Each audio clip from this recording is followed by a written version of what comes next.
म्हणून बाबा इकडे पहिला आलो आणि इथं आता आलो, रामाचं दर्शन घेणार आणि मग नंतर अयोध्येला जाणार.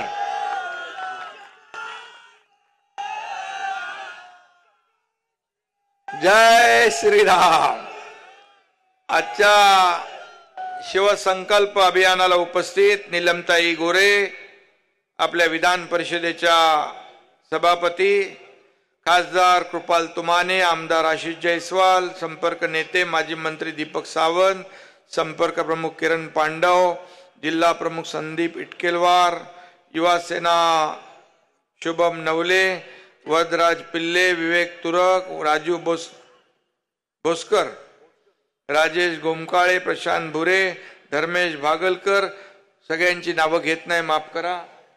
व्यासपीठ एकदम जोरदार आहे, आपला व्यासपीठ पण बहुत जोरदार आहे, हे आपलं वैभव आहे. आणि तुम्ही एवढे सगळे जर समोर उपस्थित नसता तर या व्यासपीठाची शोभाही वाढली नसती. त्यामुळे मी आपल्याला मनापासून धन्यवाद देतो. खरं म्हणजे बऱ्याच दिवसापासून रामटेकला येणार, माझ्या कार्यकर्त्यांना, माझ्या शिवसैनिकांना भेटणार, संवाद साधणार, आपलं दर्शन घेणार, हे सगळं चाललं होतं. परंतु शेवटी योगायोग लागतो आणि आज रामाचं दर्शन घेण्याचा योग आलाय, आपल्याला भेटण्याचा योग आलाय, आपल्याशी संवाद साधण्याचा योग आलाय. खरं म्हणजे रामटेक म्हणजे एक ऐतिहासिक ही भूमी आहे. प्रभू रामचंद्राच्या पावन स्पर्शाने पुनीत झालेली भूमी. अनेक शतकांचा वनवास सोसून रामलीला अयोध्येत त्यांच्या हक्काच्या घरी भव्य मंदिरात विराजमान झाले.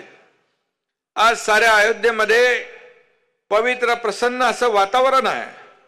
अयोध्येत 22 जानेवारीला आदरणीय प्रधानमंत्री महोदयांच्या शुभ हस्ते भव्य अशा मंदिराचं उद्घाटन झालं. खरं म्हणजे लाखो करोडो राम भक्तांचं स्वप्न होतं, आपल्या सगळ्यांचं स्वप्न होतं. हिंदू हृदय सम्राट बाळासाहेबांचंही स्वप्न होतं की अयोध्येत राम मंदिर व्हावं आणि 370 कलम हटावं. ही दोन्ही स्वप्न आदरणीय प्रधानमंत्री मोदी साहेबांनी पूर्ण केली आणि संपूर्ण देशात एक जल्लोषाचं वातावरण तयार झालं, एक आनंदाचं वातावरण तयार झालं. दररोज लाखो लोक तिथं दर्शन घेत आहेत आणि आपणही सगळेजण तिकडे दर्शन घेणार आहोत. आणि म्हणून मी आपल्याला या ठिकाणी एवढंच सांगेन की अयोध्येचं दर्शन घेण्यापूर्वी मी रामाच्या वास्तव्याने या ठिकाणी पुनीत झालेल्या रामटेकच्या भूमीवर आज हिंदुत्वाचा भगवा झेंडा खांद्यावर घेऊन आलेलो आहे. रामटेक म्हणजे रामाचा डोंगर. प्रभू रामचंद्र वनवासात असताना काही काळ या डोंगरावर थांबले. त्या वास्तव्याची आठवण इथे देत गेले 600 वर्षापासून श्रीरामाचं पवित्र मंदिर इथं उभं आहे. आणि त्याच श्रीरामाचं वंदन करून आपण शपथ घेऊन आपल्याला खऱ्या अर्थाने एक संकल्प करायचा आहे. आणि खऱ्या अर्थाने आज हा शिवसंकल्प अभियान जे आहे, मिशन 48, हे मिशन 48 आपण घेऊन पुढे जातोय. मी आपल्याला एवढंच सांगेन, हे शिवसंकल्प अभियान पुण्यातून छत्रपती शिवाजी महाराजांच्या पदस्पर्शाने पुनीत झालेल्या पावन भूमीतून सुरू झालं. आणि मग ते आपण प्रत्येक जिल्ह्यामध्ये शिवसंकल्प अभियान घेत घेत घेत घेत काल पालघर मध्ये घेतलं आणि आज रामटेक मध्ये इथे आम्ही या ठिकाणी आपल्या समोर उभा आहे. आणि खऱ्या अर्थाने आपल्याला मी एवढं सांगेन की आज काही लोक रामाच्या अस्तित्वाच्या बद्दल प्रश्न निर्माण करतायत. खरं म्हणजे काही लोक मुंह में राम बगल में छुरी असं प्रकारचं काम करतायत. काही लोक जे काही प्रश्न निर्माण करतायत, मगाशी आशिष भाऊंनी सांगितलं, ज्याने रामाच्या अस्तित्वावर प्रश्न निर्माण केला त्यांना घरी बसवलं. आणि जे रामावर श्रद्धा दाखवली त्याला मुख्यमंत्री केलं. ही वस्तुस्थिती आहे. कारण एकदा आम्ही सगळेजण अयोध्येला जात होतो तर गाड्या बॅगा विमानातल्या कुठे गेला आशिष, विमानातल्या बॅगा काढायला लावल्या आणि रामाच्या दर्शनापासून वंचित केलं. पण झालं काय,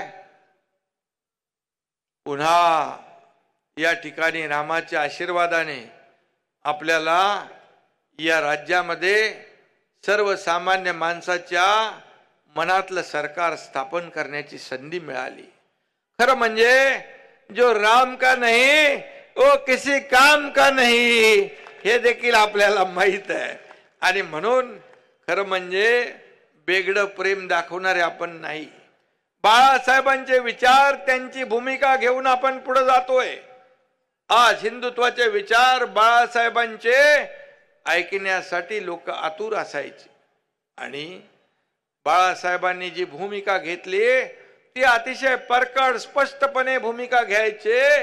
आणि त्यांनी ज्यांना ज्यांना लांब ठेवलं, ज्यांना ज्यांना सांगितलं माझी जेव्हा काँग्रेस होईल तेव्हा माझं दुकान बंद करेन, त्यांना तुम्ही डोक्यावर घेतलं. तुम्ही त्यांच्या मांडीला मांडी लावून बसू लागले. आणि जे हिंदुत्वाच्या विरोधामध्ये जे लोक भूमिका घेतात त्यांच्या बरोबर आपण असंघाशी संघ केलात, सरकार स्थापन केलं. आणि तेव्हाच खऱ्या अर्थाने बाळासाहेबांचे विचार आपण सोडले, बाळासाहेबांची भूमिका आपण सोडली. आज रोज दररोज माझा पक्ष चोरला, माझा बाप चोरला, माझं अमक चोरलं. लहान मूल कसं आपलं खेळणं चोरलं खेळणं चोरलं खेळणं चोरलं म्हणत असत. अरे काय म्हणावं याला. बाळासाहेब चोरायला का ते काय एक वस्तू होती, ते एक विचार होते. हिंदुत्वाचे ज्वलंत विचार बाळासाहेबांनी गर्व से कौम हिंदू आहे या देशाला नारा देणारे हे बाळासाहेब. आणि बाळासाहेबांचे विचार घेऊन आपण पुढे चाललोय. आज मी आपल्याला एवढंच सांगतो की हिंदुत्वाचं ढोंग करायचं आणि सत्तेसाठी हिंदुत्व विरोधकांना साथ द्यायची असली नाटकं या देशातली जनता, या महाराष्ट्रातली जनता सुज्ञ आहे. आणि त्यांना माहित आहे की हिंदुत्वाशी बेईमानी करणाऱ्या आणि भगव्या झेंड्याचा अपमान करणाऱ्या लोकांना जागा दाखवण्याचं काम या महाराष्ट्रातली जनता करेल. मी आपल्याला एवढंच सांगतो की ज्या ग्रामपंचायतीच्या निवडणुका झाल्या त्या निवडणुकांमध्ये आपण पाहिलं की ज्यांनी असंघाशी संघ केला, ज्या बाळासाहेबांनी ज्यांना दूर ठेवलं त्यांना तुम्ही डोक्यावर घेतलं, त्यांना खांद्यावर बसवलं. आणि मग त्या ग्रामपंचायतीच्या निवडणुकीमध्ये देखील तुमचा नंबर कुठं गेला, अशीच किती नंबर आहे काहीच माहित नाही. आणि या ठिकाणी मी आपल्याला एवढंच सांगेन, लोक म्हणतात राष्ट्रपती राजवट लावा. कशासाठी राष्ट्रपती राजवट काय अशीच लागते. आज या राज्यामध्ये 210 आमदारांचं बहुमत आपल्या सरकारच्या पाठीशी आहे, तुमच्या या सरकारच्या पाठीशी आहे. आणि राष्ट्रपतीला राजवट लावा, कधी निवडणुका घ्या, कधी हे करा ते करा, अशा प्रकारचं जे काही थैथयाट चालू आहे तो आपण पाहतोय. आणि म्हणून कुठल्याही घटनेला, कुठली गुन्हेगारी घटना घडली त्याला कधी सरकार पाठीशी घालणार नाही. गुन्हेगाराला पाठीशी घालणार आहे सरकार आपलं नाही. तुमच्या काळामध्ये तर हनुमान चालीसा ज्यांनी म्हटलं त्याला तर जेलमध्ये टाकून दिलं, त्याच्यावर देशद्रोहाचा गुन्हा दाखल केला. आज कितीतरी असे प्रकार झाले की त्यावेळच्या सरकारला काय म्हणायचं, गृहमंत्री जेलमध्ये गेले तेव्हा राष्ट्रपती राजवट लावायची आठवण आपल्याला आली नाही. आज केंद्रीय मंत्री नारायण राणे यांनी काहीतरी म्हटल्यानंतर ताबडतोब त्यांना जेलमध्ये घातलं, जेवणावरून उठवण्याचं काम केलं. तुमच्या या पत्रकारांनी विरोधामध्ये बोलल्यानंतर त्यांना जेलमध्ये घातलं. त्या राणा कंगनावतचं घर तोडण्याचं काम केलं, तेव्हा राष्ट्रपती राजवट लावावी वाटली नाही. अशा किती किती किती घटना झाल्या. परंतु आपल्याला मी एवढंच सांगेन की आज ज्यांनी आपल्या मित्र पक्षाशी बेईमानी केली, या महाराष्ट्रातल्या जनतेने शिवसेना भाजपा युती म्हणून आपल्याला निवडून दिलं होतं. सरकार शिवसेना भाजपा युतीचं येईल अशा प्रकारची सगळ्यांची अपेक्षा होती. पण दुर्दैवाने आपण काय केलं आणि खरी बेईमानी, खरा विश्वासघात त्या 2019ला आपण केला. आणि आम्ही शिवसेना वाचवण्याचं, धनुष्यबाण वाचवण्याचं काम केलं. आणि म्हणून आज जनता जिकडे आपण जातोय तिकडे जनता साथ देते आहे. जर मला सांगा, आपण कुठलंही चुकीचं पाऊल उचललं असतं, या महाराष्ट्रातल्या सर्वसामान्य लोकांनी आपल्याला साथ दिली असती का? आज या ठिकाणी आशिष तर माझ्या सोबतच होता.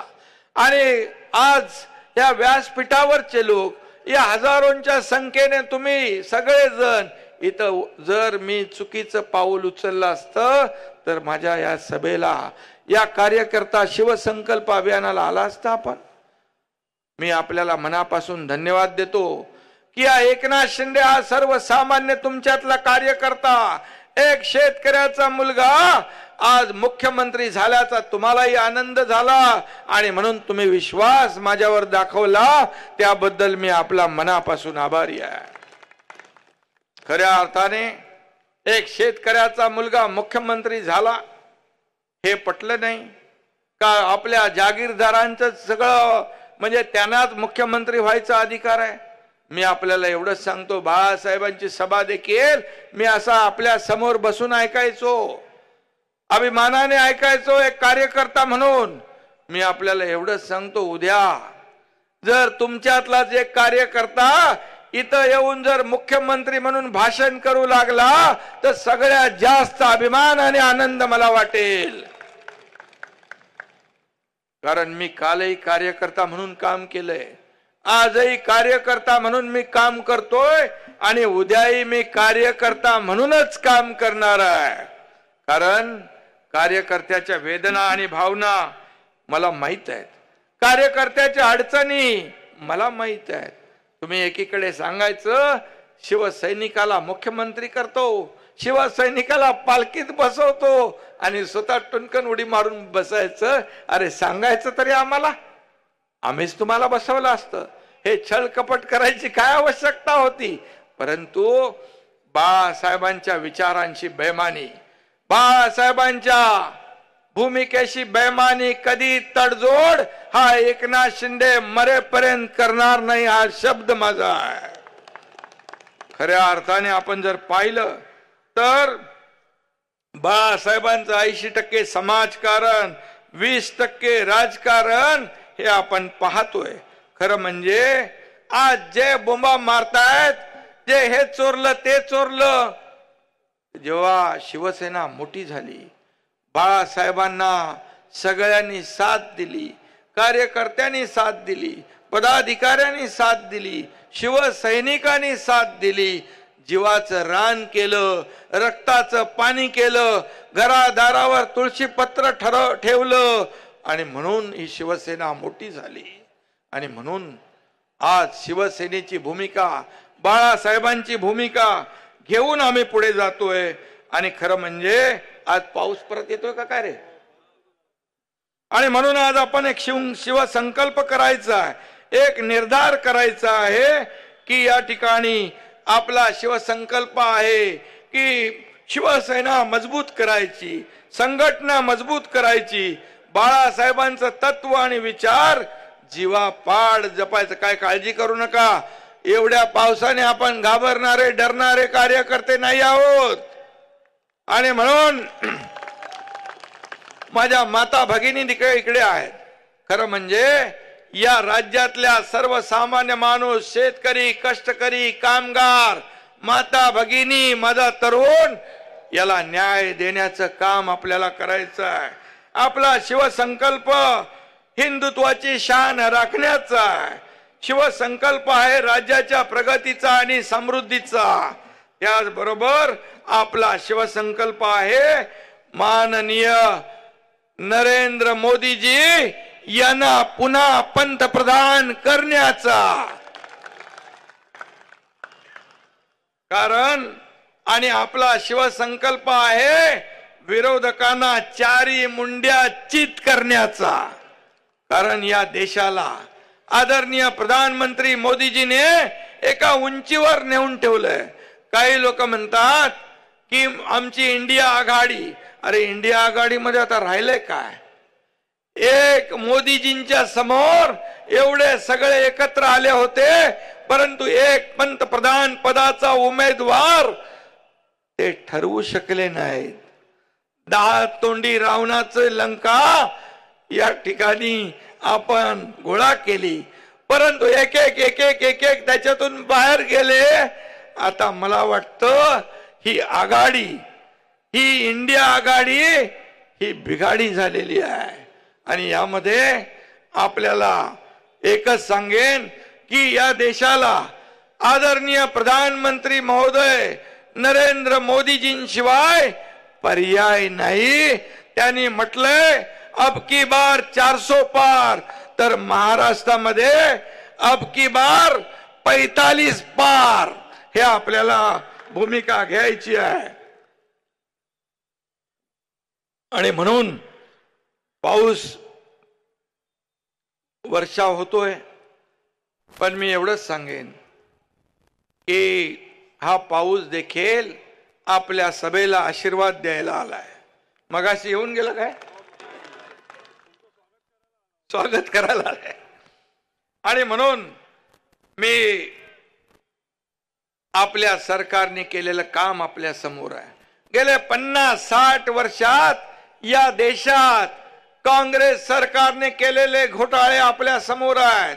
गेल्या 10 वर्षात या देशामध्ये प्रगती आणि विकासाचं काम नरेंद्र मोदीजींनी केलेलं आपल्या समोर आहे। मागच्या वेळेस घोटाळे, एवढे घोटाळे झाले, आता चारा घोटाळा, 2G घोटाळा, किती घोटाळे झाले, परंतु 10 वर्षात मोदीजींना एकही डाग लावण्याची हिम्मत कोणी केली नाही। अशा प्रकारचा कारभार मोदीजींनी केला। आणि म्हणून आज आपण केलेलं जे काम आहे, हे काम आपल्याला लोकांपर्यंत पोहोचवायचं आहे। यामध्ये कट, कमिशन आणि करप्शन यात बुडालेल्या काँग्रेसला धडा शिकवायचा आहे। आणि म्हणून आज आपल्याला विकासाची गंगा या महाराष्ट्रामध्ये आपल्याला आणायची आहे। आज मगाशी पाहिलं की आमदार आपले आशिष जयस्वाल यांनी किती VR, ODR नवीन इनोव्हेटिव्ह शासन आपल्या दारी सारखं आरोग्य आपल्या दारी अशा प्रकारची नवीन संकल्पना आणली। खासदारांनी देखील अनेक उपक्रम या ठिकाणी केले।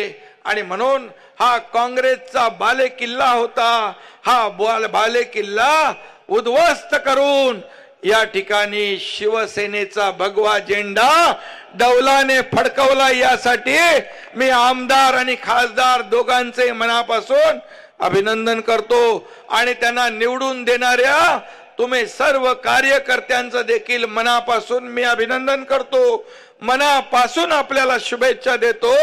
कारण आता लवकरच आचारसंहिता लागेल आणि आचारसंहिता लागल्यानंतर आपण सगळ्यांनी मिळून या ठिकाणी पुन्हा एकदा महायुतीचा भगवा झेंडा या रामटेकवर फडकवायचा आहे। एवढंच आपल्याला मी सांगतो। आणि आपण जे आपल्या सरकारने केलेलं काम जे आहे हे लोकांपर्यंत पोहोचवण्याचं काम आपण करा।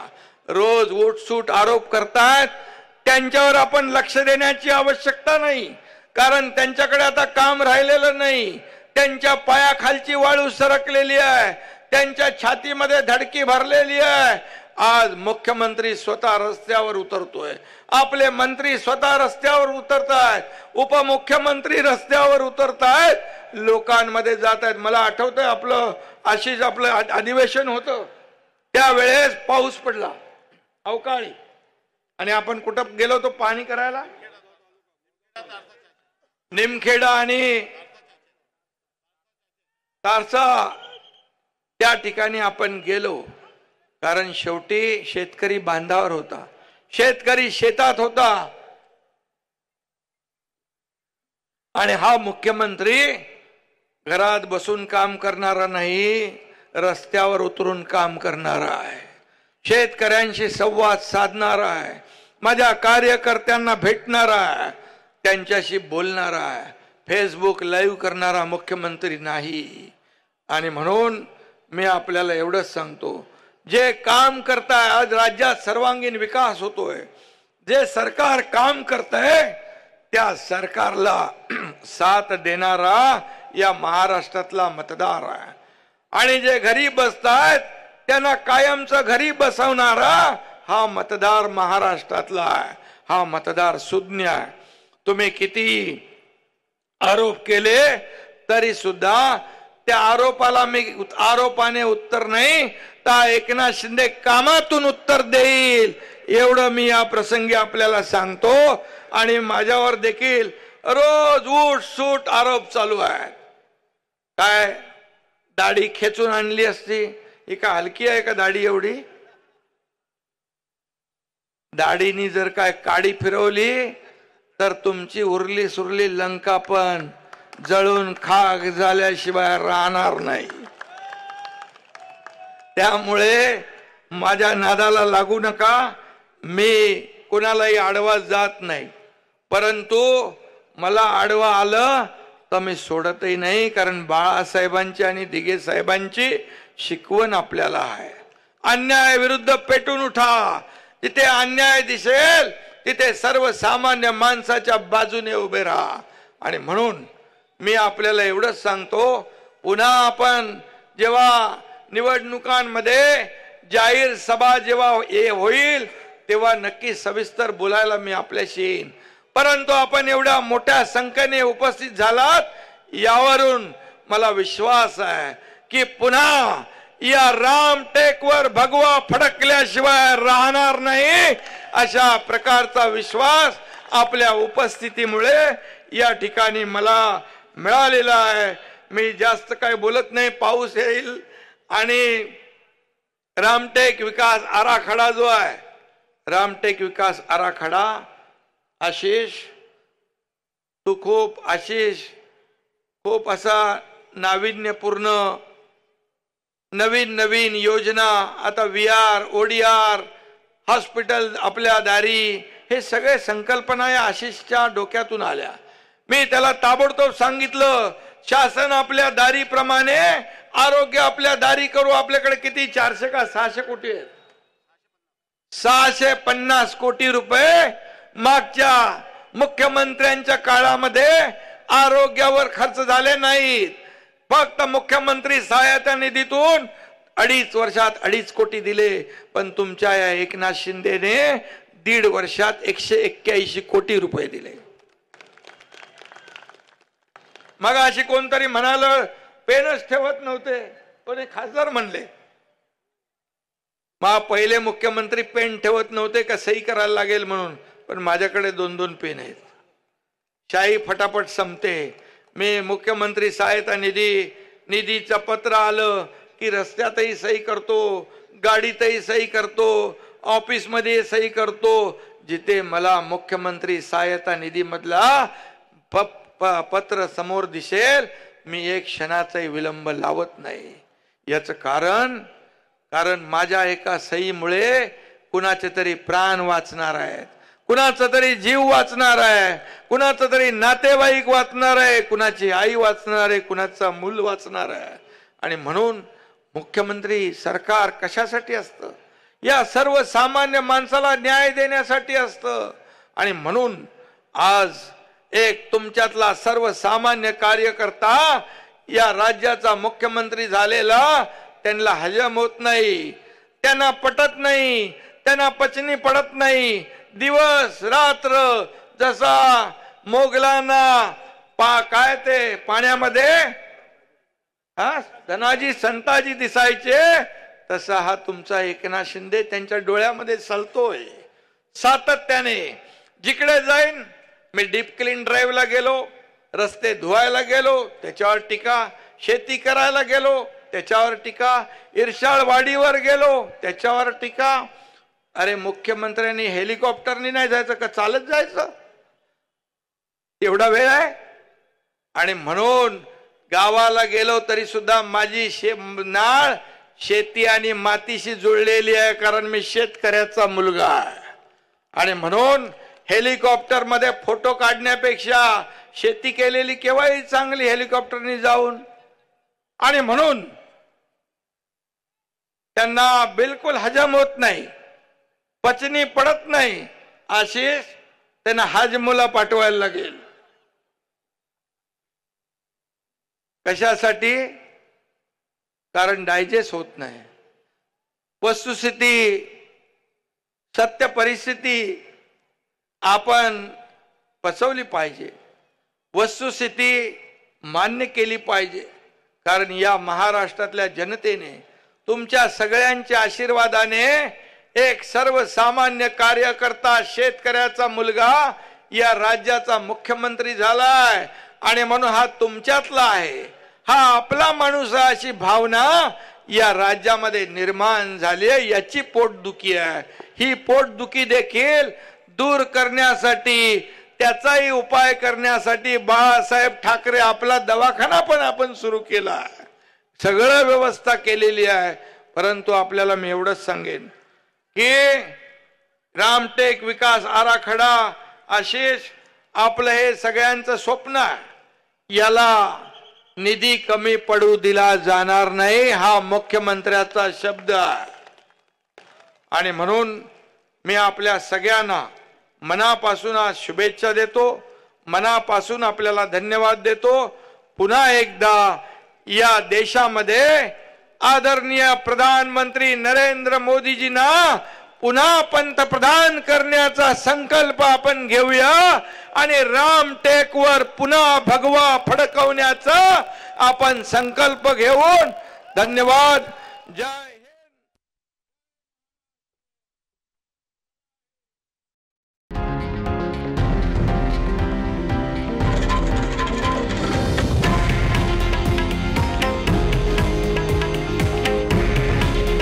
हे आहे देशातील नंबर 1 न्यूज नेटवर्क आणि आपण पाहत आहात TV9 मराठी. काळजी तुमची, हित महाराष्ट्राचं.